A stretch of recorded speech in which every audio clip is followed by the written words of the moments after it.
Та урд өмнө нь таны мэдэх үнэн шударга сайн хүмүүс яагаад бүгдээрээ баян тансаг сайхан амьдрахгүй байгаа юм болоо гэж бодож байсан уу? Яг энэхүү асуултын хариултыг хайхаар зохиогч Жунши Ошима Ая кофений бяцлаглаар тэр гүнтэн болсон хүмүүсийн тухай түүх хэмээх номыг бичсэн. Бичлэгний төгсгөлд хүслийг хэрхэн биелүүлэх арга замыг хэлж өгөх учраас бичлэгээ дуустал нь үзээрэй.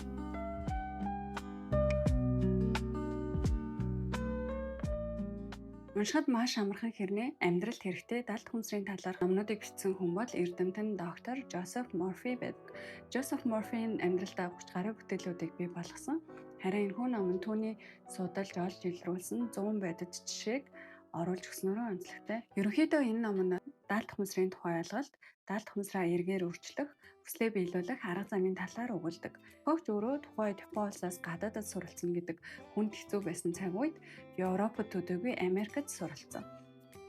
Үед гадаадд суралцах нь боломжгүй хэмээн яригдаж байсан зүйлсийг өөрийн амьдралдаа бодит болгосноо тэрээр ер бусын зүйл хэмээн тайлбарладаг. Тариачин хүн сайн ургац хураан авахын тулд хөрсөө сайтар бэлтгэсэн байх шаардлагатай. Яг үүнтэй адилхан өөрийн амьдралыг дэвшлүүлээ, өөрийн хүсэл мөрөөдлийг биелүүлэе гэж зорж байгаа бол хүн эхлээд өөрийн бодлоос буюу далд хүнсраасаа эхлэх ёстой юм байна. Хүний хүнсрийг дотор нь ил болон далд гэж хоёр хуваах юм бол зөвхөн 10% нь бидний нүдэнд үзэгдэж, чихэнд сонсогдож байдаг мэдээллийг агуулдаг бол бусад 90% нь бидний далд хүнсртэй холбоотой байдаг юм байна. Коучийн хувьд ээж нь маш сайн шударга хүн байсан хэрнээ нэг их аз жаргалтай амьдарч чадаагүй бол аав нь шударга сайн хүн байгаагүй ч гэсэн амар тайван амьдарсан байдаг.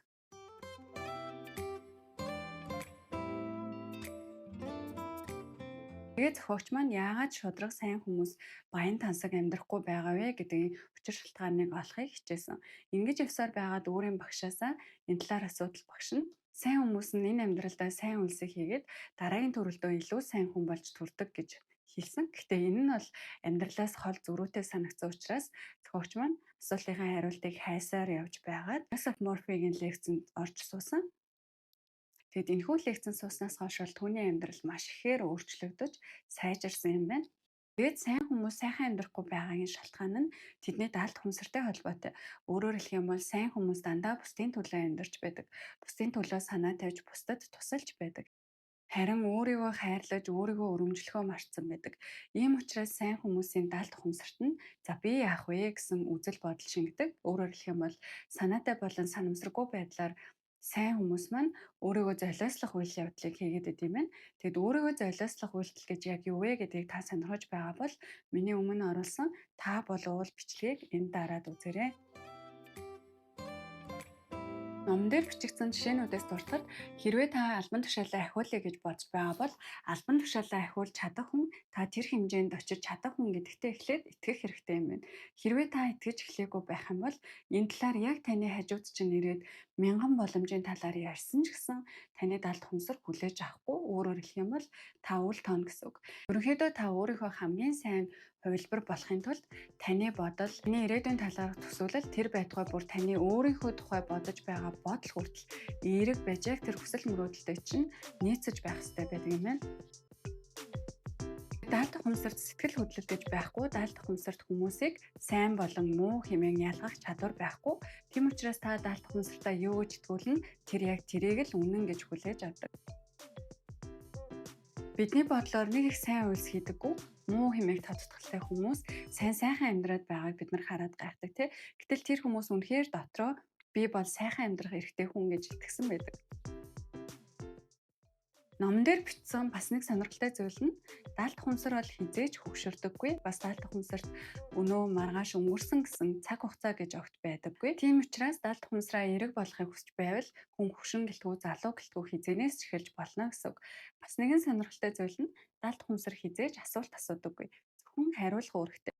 Хамгийн гол нь далд хүнсэр таныг зөвхөн итгэж эхэлсэн үед л хөдөлдөг. Та хэдийгээр үнэн гэж бодож байгаа ч гэсэн үүндээ итгэхгүй, ямар нэгэн үйлдэл хийхгүй байх юм бол далд хүнсэр таны төлөө хөдөлж эхлэхгүй гэсэн үг. Далд хүнсрийг ашиглан хүслээ биелүүлэхийн тулд нэгдүгээрт далд хүнсрийн талаар өөртөө үргэлж сануулж байх ёстой. Уг хэлж үйлдэл хийж байхдаа та үргэлж өөрийн хүсэж байгаа зүйлээс л ярихаас эхлэх хэрэгтэй. Та энэ бичлэгийг өдөр болгон сонсоод далд хүнсрийн талаарх бодлоо нэмэгдүүлж болно. Эсвэл та номыг уншиж бас болно. Хоёрт нь та хин нэгэнд татарахдаггүй байх ёстой юм байна. Яагаад тэгэхээр хин нэгэнд татаархаж эхлэх үед таны далд хүмсэр автоматар за би тэр хүн шиг болж чадахгүй, би тийм мундаг биш юм байна гэж хүлээж авдаг. Гуравт нь үргэлж талархаж байх хэрэгтэй.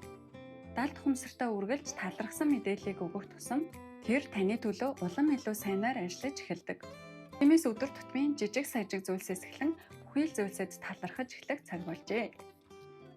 За тэгээ номон дээр маань маш олон бодит жишээнүүд гардаг гэж хэлсэн тийм. Тэгээ талархалтай холбоотой бас нэгэн жишээг нь хэлж өгье. Жишээлх юм бол та өөрийнхөө гэр орон байр байшинд санаа зовж байгаа гэж бодъё. Тэгвэл юуны төрөнд өөрийнхөө хүсэж байгаа тулаг цэвэрхэн саруулхан орон байрыг төсөөлөх хэрэгтэй. Хөдөөгийн орон сууц эсвэл дээд зэрэглэлийн орон сууцны аль нь ч байсан болно. Өөрөө тэр орчинд эрх чөлөөтэй тансаг хангалуун амьдарч байгаагаар төсөөлөөд аз жаргалтай байгаагаа мэдрээд үзгээрэй. Түүний дараа орох орон сууц байр байшингийн асуудлаа толгооноос авч хаяад өмнөх ажлаа хийхэд болно. Тэгээд орой орондоо ороод унтахын өмнө өглөө дөнгөж нойрноос ирээд нүдээ нээхээс өмнө нөгөө тав тухтай тансаг орон байраа төсөөлж бодоод чин сэтгэлээсээ талархаарай. За ингээд миний бичлэгтэй хамт байсан та бүхэндээ баярлалаа. Дараагийн бичлэгээрээ дахиад уулзъя.